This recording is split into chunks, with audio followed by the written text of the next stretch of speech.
Hello बच्चों, let's see this question. Which of the following resonating structures of 1-methoxy 1,3-butadiene is least stable? और यहाँ पर हमारे सामने चार अलग अलग ऑप्शंस में चार अलग अलग रेजोनेटिंग स्ट्रक्चर्स गिवन है. हमसे सीधा ये पूछा जा रहा है कि इनमें से लीस्ट स्टेबल कौन सा होगा. ठीक है, तो चलिए इस क्वेश्चन को सॉल्व करते हैं बच्चों. और सबसे पहले ये देखते हैं कि इस क्वेश्चन को सॉल्व करने के लिए हमारे पास कौन से की कॉन्सेप्ट की जानकारी होनी चाहिए.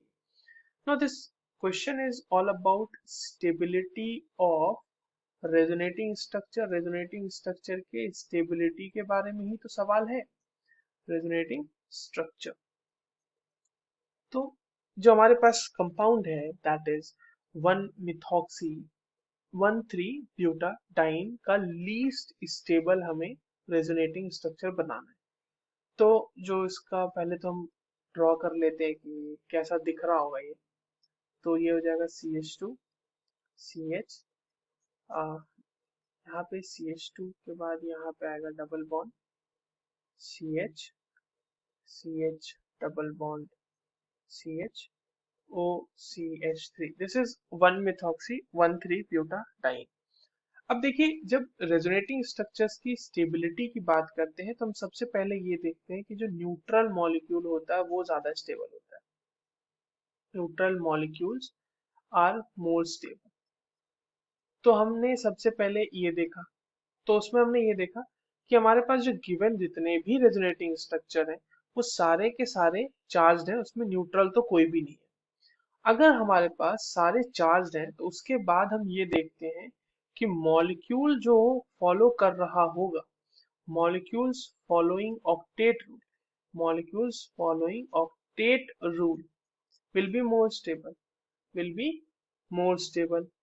अब हमारे पास जो रेजोनेटिंग स्ट्रक्चर्स हैं उसमें अगर हम पहला और दूसरा देखें तो देखिए पहले वाले में भी सारे ही जो भी एटम है मॉलिक्यूल में प्रेजेंट, मतलब जैसे कार्बन और ऑक्सीजन है, उन सबके पास 8 इलेक्ट्रॉन है, तो उसमें ऑक्टेट कंप्लीट है सबका. ठीक है, ऑक्टेट पूरा हो रहा है इसमें. और ऑक्सीजन के ऊपर क्योंकि पॉजिटिव चार्ज है इसीलिए वहां पे ऑक्टेट ऑक्सीजन का भी कंप्लीट है, ऑल्दो वहां पर चार्ज जो है वो ऑक्सीजन के ऊपर है पॉजिटिव.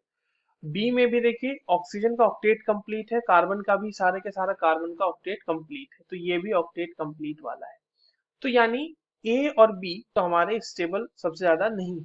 जबकि सी और डी में हम देखें तो ये वाला कार्बन और ये वाला कार्बन, इन दोनों कार्बन का ऑक्टेट कंप्लीट नहीं है, इन दोनों के पास 6 इलेक्ट्रॉन.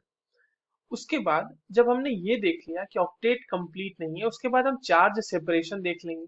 अगर चार्ज है तो चार्ज सेपरेशन भी हम देखें तो सेम है ना. चार्ज सेपरेशन में भी इसमें भी दो ही एटम का, मतलब आजू बाजू वाले कार्बन पे पॉजिटिव नेगेटिव है और डी में भी आजू बाजू वाले पे कार्बन पे पॉजिटिव और नेगेटिव है.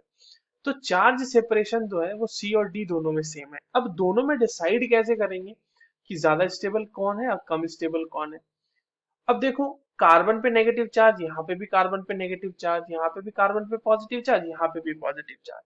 जो सी के पास एक चीज मिसिंग है वो ये है कि देखिए, जो हमारा यहाँ पर डी है ना, डी के बाजू वाले, और डी में जिस कार्बन पे पॉजिटिव चार्ज है उसके बाजू वाले ऑक्सीजन पे लोन पेयर है which can actually stabilize it through the donation of electron. इस तरह का donation of electron is missing in the case of C. C में ऐसा कोई केस नहीं है, मतलब डी वाला जो लोन पेयर वाला डी लोकलाइजेशन है वो वाला सीन नहीं है. और एंड इसी वजह से जो सी होगा वो डी से कम स्टेबल होगा. ठीक है, सो जो सबसे लीस्ट यहाँ पर स्ट्रक्चर देखने में है वो है सी.